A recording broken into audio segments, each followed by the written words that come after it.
एक साधु व डाकू यमलोक पहुँचे। डाकू ने यमराज से दंड मांगा और साधु ने स्वर्ग की सुख सुविधाएं।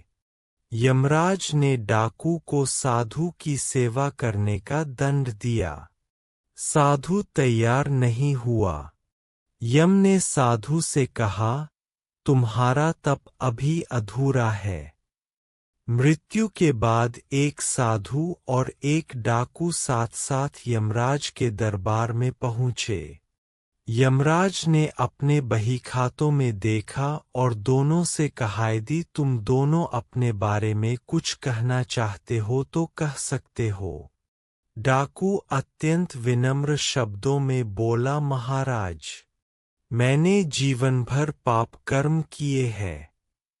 मैं बहुत बड़ा अपराधी हूँ। आप जो दंड मेरे लिए तय करेंगे मुझे स्वीकार होगा। डाकू के चुप होते ही साधु बोला, महाराज, मैंने आजीवन तपस्या और भक्ति की है। मैं कभी असत्य के मार्ग पर नहीं चला। मैंने सदैव सत्कर्म ही किए हैं।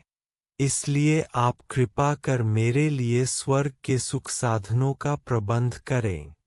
यमराज ने दोनों की इच्छा सुनी और डाकू से कहा, तुम्हें दंड दिया जाता है कि तुम आज से इस साधु की सेवा करो।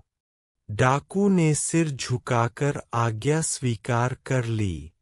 यमराज की यह आज्ञा सुनकर साधु ने आपत्ति करते हुए कहा, महाराज, इस पापी के स्पर्श से मैं अपवित्र हो जाऊंगा। मेरी तपस्या तथा भक्ति का पुण्य निरर्थक हो जाएगा।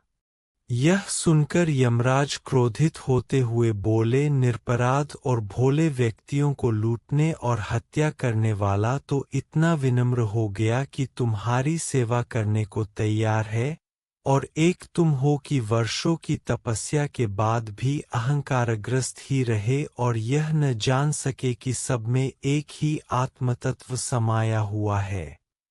तुम्हारी तपस्या अधूरी है। आज से तुम इस डाकू की सेवा करो।